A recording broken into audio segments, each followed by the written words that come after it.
Welcome back to Orange Hat Reviews, everyone. Hope you're all having a wonderful day. So, Mystery Review episode 79.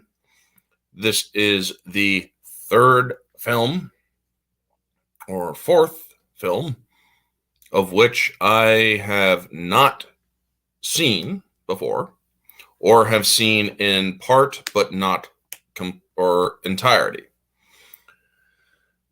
which is the theme of the January mystery reviews. So, thank you for coming in.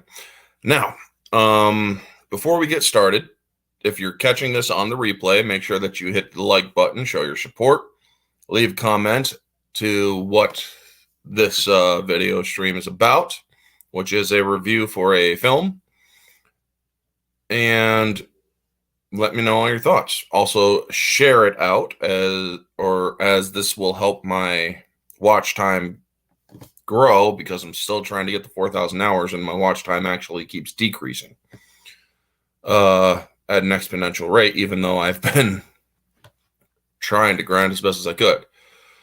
So, without further ado, thank you to all who are coming in. Let's get this started. So the hints that I gave were swamp, fly, and a Hitchcock film that I have never seen before. I've seen the remake, but I have not seen the original. So, this movie was done in 1960, and it is indeed his most famous, or one of his most famous films, Psycho, from Alfred Hitchcock. Now, I will go to my talking points so I can actually give a more comprehensive stream for you all. 1960, famed horror director Alfred Hitchcock made Psycho, a movie that frightened all who have seen it, starring Anthony Perkins, Janet Leigh, Vera Miles, John Gavin, and many others. I saw the remake a while back, but never saw this version of it, the original version. Now, the start of the film had a fun little title sequence where it's cutting in or combining lines that make out the words and such. And it was a nice little musical sequence too. And then you open up to a city, which is Phoenix, Arizona, apparently. Now, there's great cinematography in this film. I mean, back in 1960, they opened up, they zoomed in into the building, through the window, and into that room. I thought that was exceptional cinematography going back then, you know? Now, it's okay, Vanya. Good to see you. So, we then get introduced to the famous victim of this film. I believe her name was Marion. Yep, Marion. And they give the date, which is a pretty nice thing on this. I like how it does give the place and date. Phoenix, Arizona, Friday, December 11th, 2:43 p.m. It's a nice little sensual scene where these two have already basically had coitus, sex, and they're talking about the want of marriage between each other, Sam and Marion. And Sam is kind of in a hard spot because he's trying to take care of a few things and divorce his wife so that he can actually be with Marion. However, this is an illicit affair. And it's a nice setup because in most horror movies, if you're unfaithful to your spouse, chances are you're going to die. You know, if you do anything that is untoward, you're going to die. And Alfred Hitchcock even had these, or followed rather, these rules. Now, this film is in black and white. If you are a person who doesn't like black and white, then this film is not for you. However, I do urge that people give it a chance. I didn't really think too much of black and white films until I saw a movie called Arsenic and Old Lace. And then I absolutely loved it. And I also watched a few other movies that were in black and white and absolutely loved them. This movie among them. So after learning or the whole scene about the affair and how they're going to be together and whatnot, you see her going in to her work and you see a cameo of Hitchcock where he's right outside. He's just standing there and looks a little bit at the camera and then she comes in and walks into her work. So it's a nice little cameo. He has cameos in all of his films, I do believe, Alfred Hitchcock. And he is just a master storyteller. The cash transaction in this film is highly irregular, they say, which is $40,000, and it's meant to be put into a safety deposit box. Well, we all know, if we've seen Psycho, that she took the money and ran. Take the money and run, you know, as the old saying goes. Now, she claims that she has a headache, and this guy's hitting on her, and the guy that's giving down the $40K and whatnot. And she says that she's gonna drop it off at the bank into the safety deposit or in the safe deposit box. Well, she goes to her home with a fully packed suitcase, takes the money with her. I'm guessing she's thinking about possible conversations in the car. That's the thing that I actually like about this, which is pretty good storytelling. It's Psycho, by the way, Vanja. The original 1960 movie Psycho.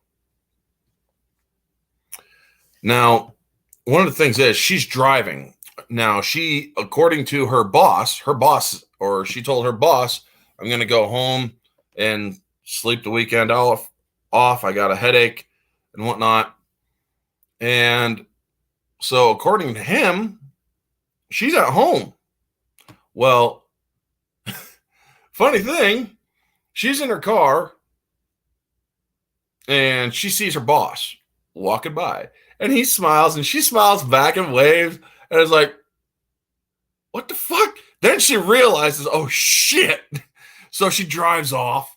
Now, one of the things they did back then in the old days of filming is that they put a background behind you that has a set recording to make you look like you're driving or you're walking or you're doing something through a different scenery.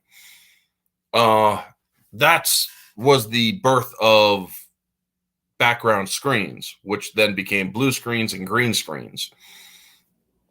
And the driving scenes back then were actually very well done. And I thought that she did a great job with the acting and how she hears these conversations. Like, I just saw her driving and I thought she was sick. She said she was going home and whatnot. And the way that she's able to reasonably guess what these people are going to be discussing in her head is actually very good, because that's what people in my day grew up doing when it came to movies like Star Wars and other films, where you didn't need everything explained to you. You could draw reasonable conclusions with the stuff that is given to you, which is actually pretty good. But nowadays, people can't do that. They need every little thing explained to them, which honestly is a step back in my, or is a step backward in my opinion. But I do love how she's driving down the highway and she's having a conversation with Sam, and her boss sees her in the car. Now, the cop scene was a nice suspenseful moment. This dude, or she fell asleep on the side of the road, so she didn't want to drive any further. Now, you think he's following her after he checks her license plate in her car and whatnot, because he's following her all the way until she turns off into a certain thing, and then he goes the opposite way. Now, that is a pretty good scene that builds the suspense. It's like, okay, who is this cop? He's quite suspicious, you know. He's literally following her. Oh my God, what is he going to do? And then he turns off. Great misdirection right there, man. Alfred Hitchcock had great moments of misdirection in his films, and this movie was no exception. So when she pulls into the car dealership, and it's or hold on one second. Yeah, going to a used car dealership when the same cop then starts arriving, sees her, or stops. He's looking over at her, and he pulls around and gets out of the car and just stands there across the street looking at her while she realizes this. And the dealer comes out and starts talking with her. And he's like, or you just see the cop, or they keep cutting over to the cop standing there against this car, watching the whole thing play out. She wants a new car. She's trading in her car. She has the $40,000 in cash with her still.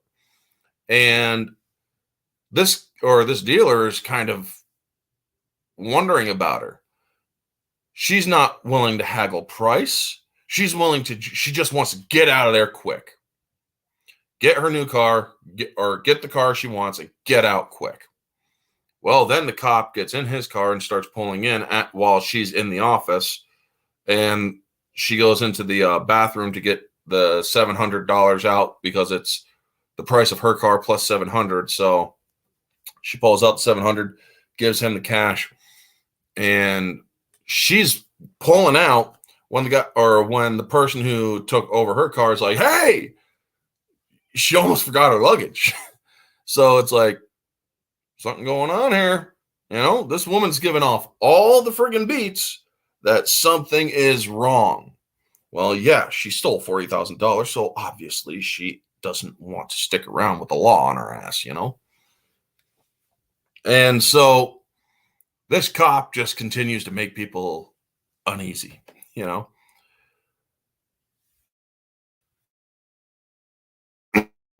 So the conversation the cop and the salesman would most likely are having, how she paid cash, imagining the conversation of her coworkers and boss, noticing her absence, and the boss is conversing with her sister, noticing her driving when she was supposed to be at home. Oh, excuse me. She also hears a conversation. Excuse me. Hiccups. Where they're catching on that she took the money and ran. And I like how she has a slight smile forming while imagining the owner of the cash being irate. And it's like, this is giving her sort of a rush that she is able to run away from this, and that she's stirred up a ruckus. And this is kind of like a rush to her. So she's kind of creeping up that smile, you see. And then she pulls into the Bates Motel. Well, everybody knows about Norman Bates and the Bates Motel in real life. And they know that man is clearly a psycho. He is as crazy as they come. I mean, this dude is so freaking crazy. Like this crazy. That guy's brain is a bag full of cats. You can smell crazy on him. Oh, by the way, StreamYard, if you ever do see this stream, please give us an option to for our clips to not be ended by a fade out, because that actually harms some of the clips that we have. We like to have our clips play all the way through with a sudden stop. I mean, that one is harmed by a fade out end. But yeah, so she's at the Bates Motel. She sees that there's somebody up at the house, but nobody in the office. So she starts beeping to get the attention. And Norman Bates comes down. Now, Norman Bates seems very normal enough. You think that it's just a normal guy, right? Well, it's only when he is offering her a meal that he starts to betray his sanity ever so slightly. He just then starts giving off that air of different personality, like there's something deeper inside of him. And for the course of this movie, if you haven't seen it before, you think that Norman Bates is just a normal guy until the killing starts and whatnot. And he then, or she's, or he goes up to make some sandwiches and whatnot, and he overhears the conversation of mother's strong disapproval and her. Well, she doesn't want to impose on mother and whatnot. The body language of Norman Bates betrays the truth behind him. The taxidermy conversation, which turns into his confessions of wishing to defy his mother, but also his love for his mother. The shift in which his demeanor changes when the suggestion of putting her in a home is very sudden, which shows a level of psychosis very well. And we then get the famous line, "We all go a little mad sometimes." Now, there's a key difference between the old Psycho movie, the original, which is the one I'm reviewing, and the new Psycho movie that had, I believe, Vince Vaughn and Julie Moore in it. In the remake Psycho film, he watches her through the peephole, and he then starts beating off. Where in the original Alfred Hitchcock film, no beating off. He's not getting his jollies off that way. But that actually makes it even more creepy, because then, or by having him just whack right in front or watching her through the peephole, that just, it makes him more of a pervert than a killer. Seem more of a pervert than a killer, where him just watching her getting ready for the shower speaks more to an underlying change or an underlying personality. Also, it speaks to a killer who has his urges in control, or more or less. So,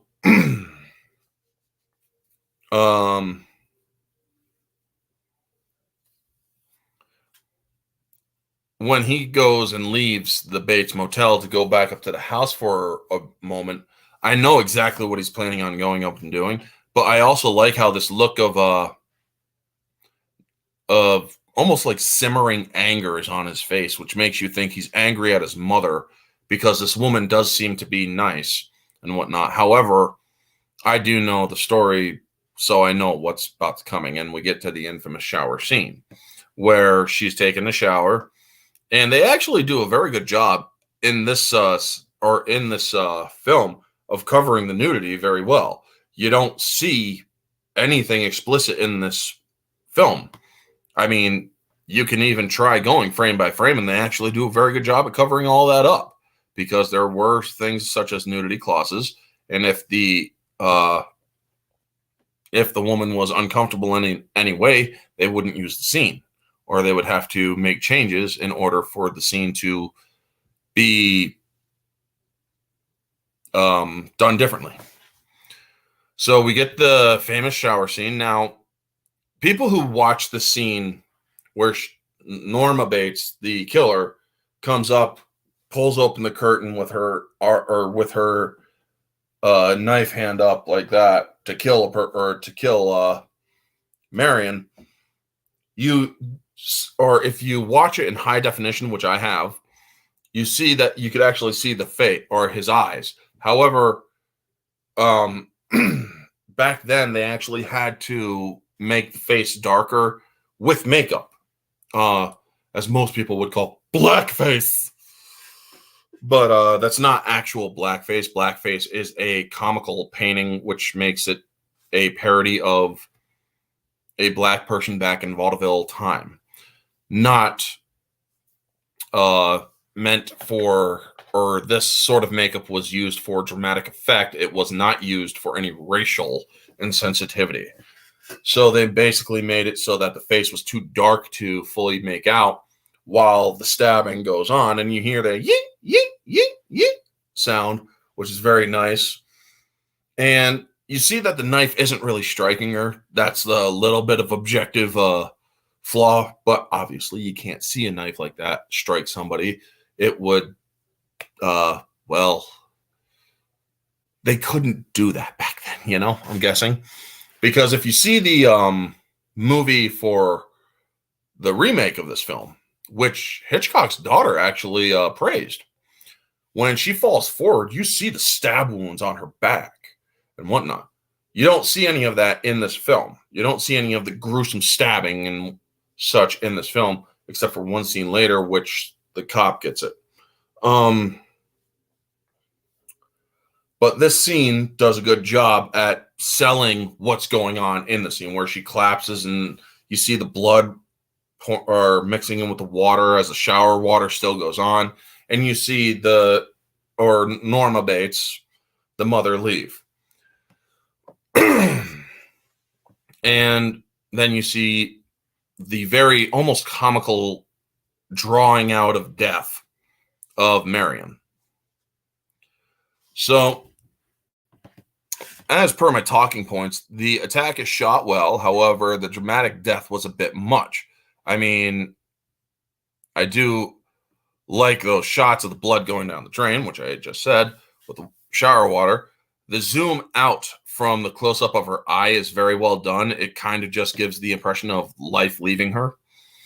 Also, Norman's reaction to the killing when he gets down there is like, oh God, shit, not again, His cleaning up without freaking out too much is also a betrayal of who the killer really is, or not really who the real killer is, but that he understands what happened. Also, his meticulous attention to detail for covering up afterwards is also indicative of somebody who has seen this happen before or has done this before. So it's really a nice touch there. I mean, that's the genius behind Alfred Hitchcock. I like how he makes his character smart to a degree. Norman Bates came in, he's like, or basically looking around like, crap, not again. She did it again. And instead of freaking out, he just meticulously cleans up that bathroom, make sure there's not a single drop of blood left behind. And he then uses a shower curtain to pull her out to her own car. And he also makes sure to check them, give them room a once over, and notices a paper which she was hiding the money in, the $40,000, which she was hiding the money in the paper folds. And so he grabs that. He doesn't check it. Money doesn't fall down. He just throws the money in with the body, drives it over to a swamp area, shoves it into a swamp. Now, I also like how Norman Bates is watching this as it goes down, and he's like, okay. But then it stops suddenly with a lot of the car still showing, and he's smoking his cigarette, and he's like, just looking a little worried, And then the car continues to sink a little bit more. Great touch there. It's like, what will he do if it doesn't sink all the way, And then we cut to Marion's sister showing up to ask Sam where she is. Now, the sister Lila is played very well. And we then get introduced to Arbogast, the private investigator, and they know that she ran off with the $40,000. They want her to come back. They're not willing, or if she comes back, they won't charge her. They just want or if she gives the money back, they won't pursue any charges against her. She'll still be in a little trouble, obviously, but they don't want to turn this into a big old incident, So you get the nice search for Marion with swift cutting through the different scenes of him talking to the PI talking to different people. I love that name, Arbogast, by the way. So it's a good way of cutting down the time so you're not searching too many things. And then we get him coming to the Bates Motel, and he finds out that Marion was there. Now, I love how this conversation between him and Bates happens. Bates lies and expects that this guy is too dumb to really figure out anything. That's not the case. This PI trips Bates up so easily, and you can see the frustration in Norman Bates. You can see how he's seething inside because he starts stuttering. He starts getting put off balance. That is such great action and acting on Anthony Perkins' behalf, where he plays this so well, where he could play the role of being caught in a lie and having to stutter to try to get a better story out that this guy will believe. But we all know that the PI isn't believing shit, you know? So he does leave. He calls the sister, lets her know she was here. He says he's moved on, but I am going to check out this place a little bit more. There's a woman up in the Bates house. I'm going to check her out, ask her if she's seen her. And we all know what's about to happen. He goes up and checks. And while he's looking around in the Bates house, gets to the top of the stairs. Yeet, yeet, yeet, yeet. Now, I like the cinematography, how it shoots from the top of the room, pointing downward, where Mother comes out, slashes with the knife, and you get the cut over the guy's eye. And he falls. Now, the falling down the stairs part, where he falls down the stairs, is freaking comical. It's almost comical in its ridiculousness because he's just kind of going like this backward, and the stairs or the scene in the background of him is going forward. It's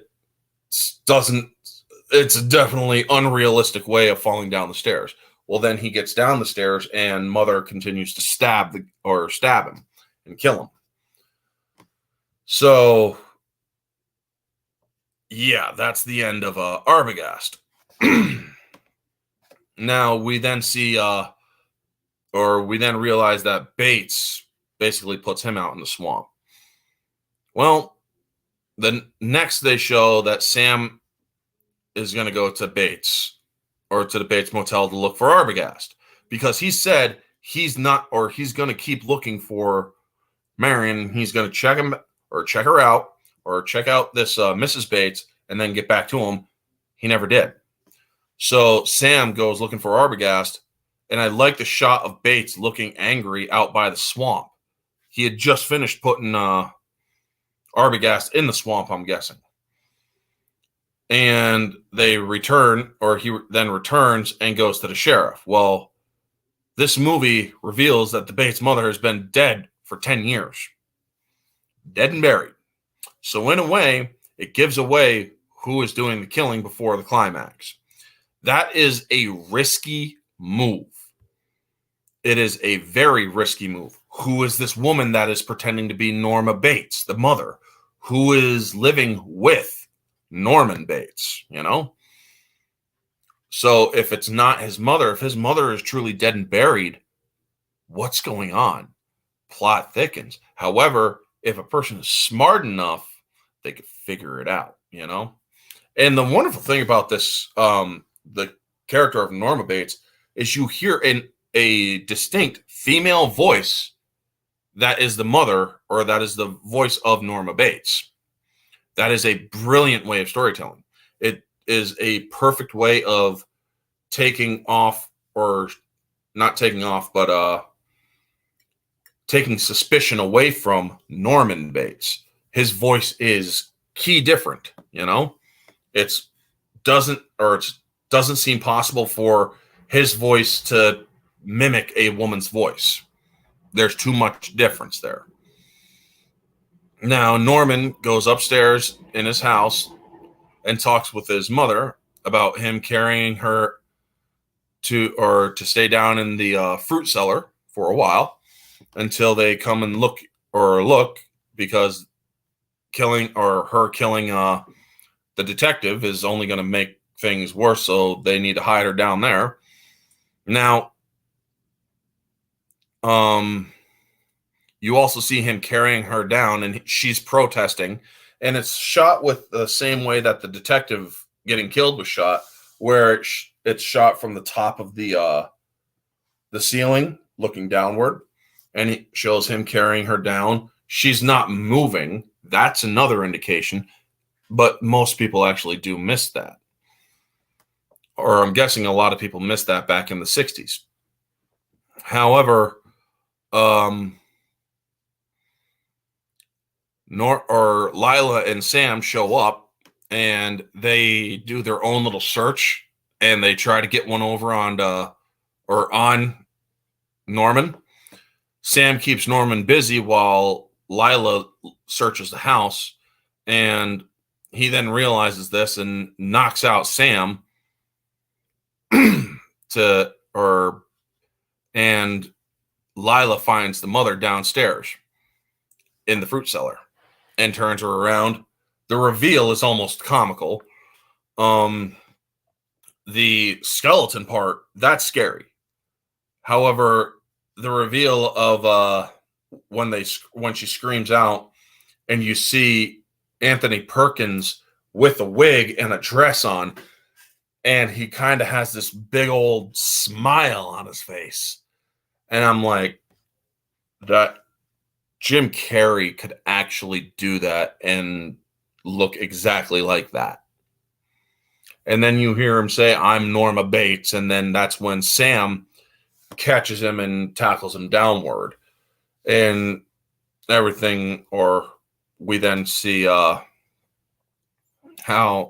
we then cut to Norman Bates being arrested or being at the courthouse and whatnot. Now, we get the psychiatrist report, and it's like, so what did he have to say? Oh, Norman didn't really say anything. I got everything from his mother. And you then get this insane story of the psychology of Norman Bates. Norman Bates no longer exists. Norma Bates talked to the psychiatrist. Norman's mind is his mother. And apparently Norman snapped when his mother liked another man and wanted to move on when he was younger. He ended up killing his mother. The story that everybody else knows was that Norma killed her lover and then killed herself. And this caused Norman to snap. Well, no. Norman killed his mother and her lover.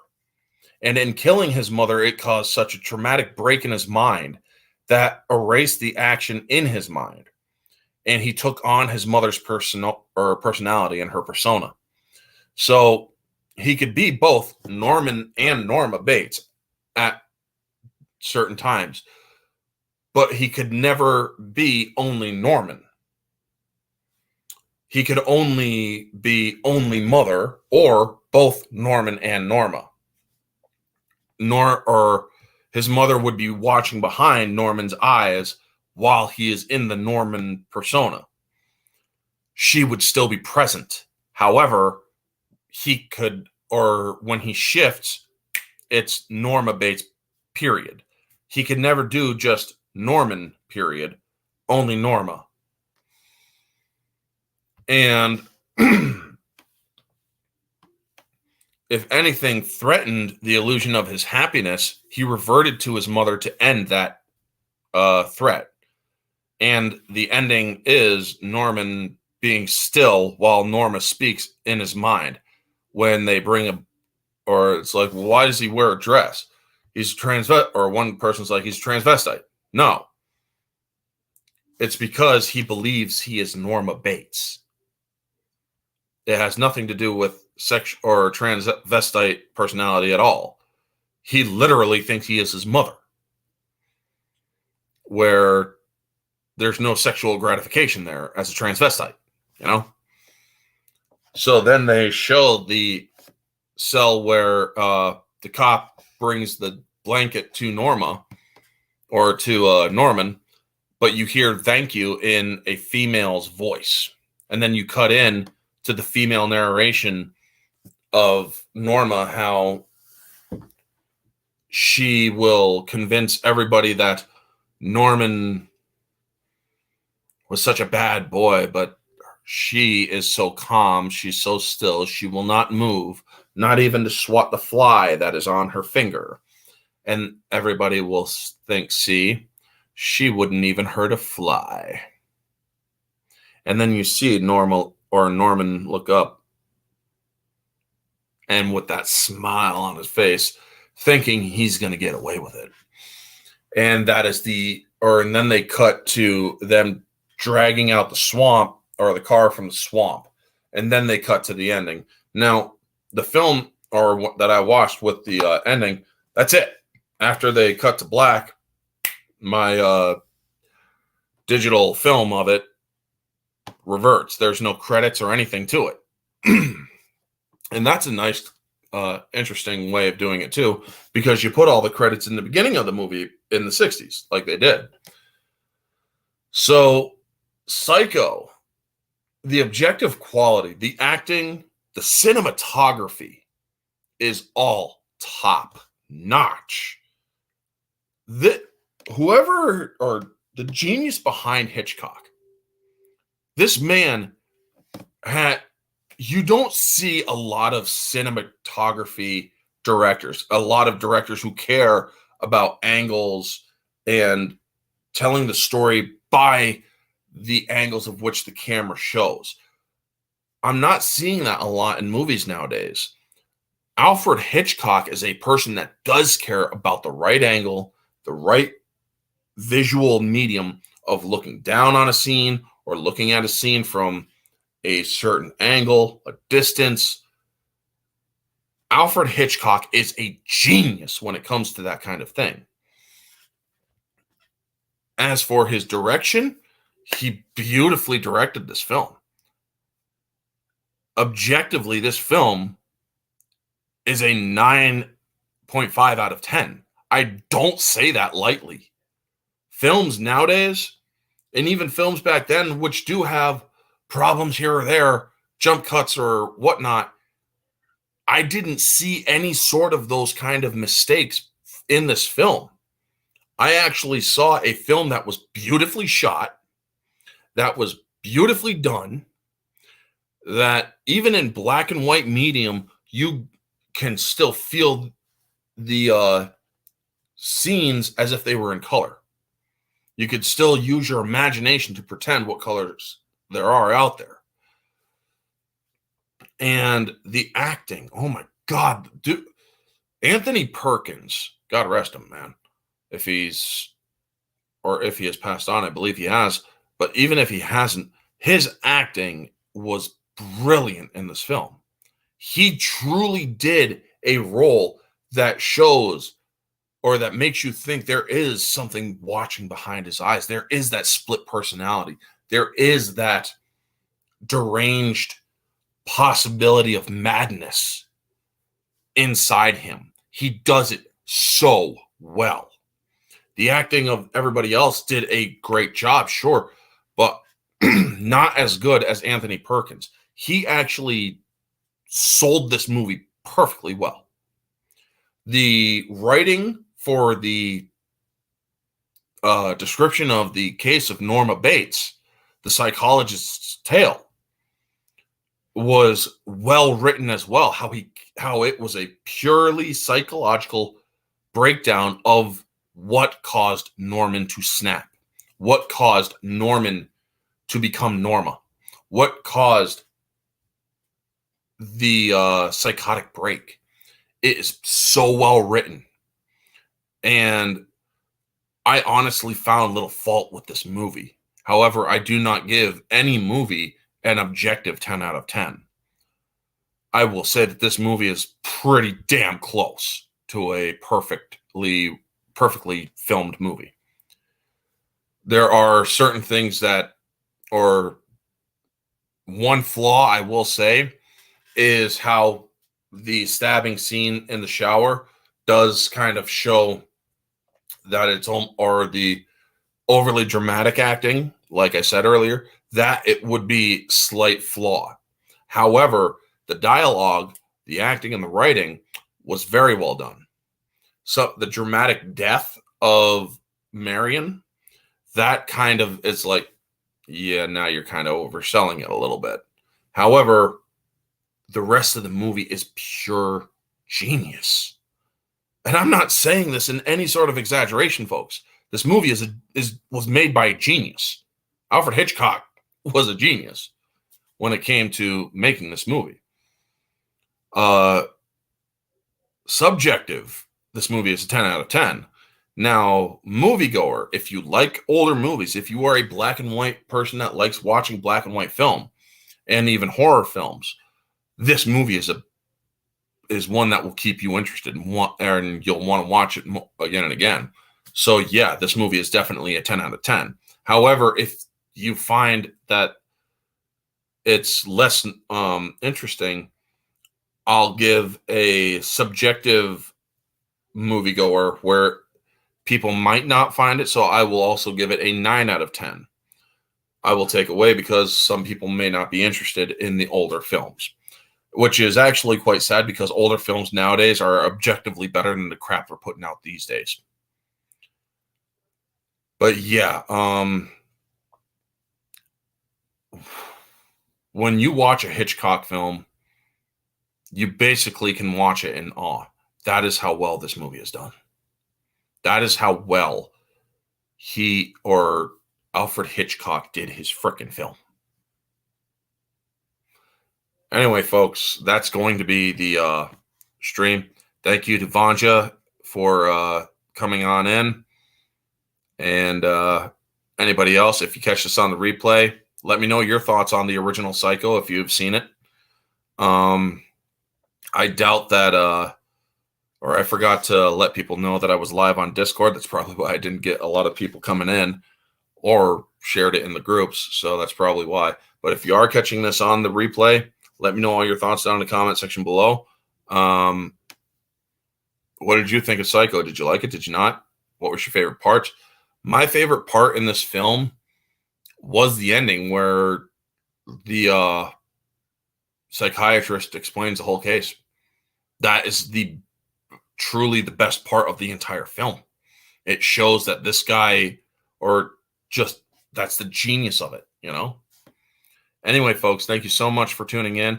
The hints for next week is a Liam Neeson film that I have not seen.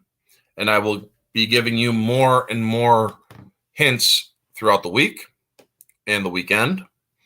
So make sure that you pay attention. And thank you so much for tuning in.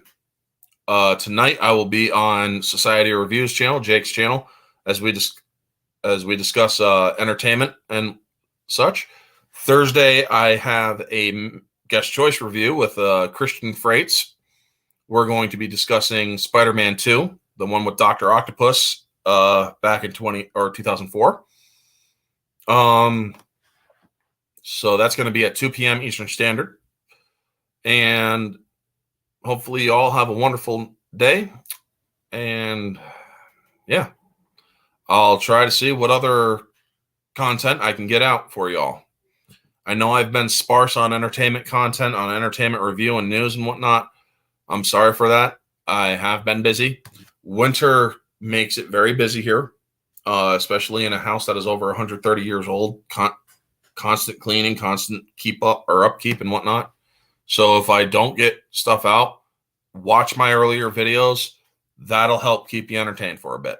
Anyway, folks, thank you so much for tuning in, supporting the channel. I appreciate all 1,200 plus of you guys. You all have helped keep this channel going. And I am so happy and so humbled that you have all kept with it and kept with me. Anyway, folks, thank you so much. Stay tuned for next week and stay tuned for Thursday at 2. This has been Orange Hat Reviews. Have a wonderful day. And always remember, stay humble.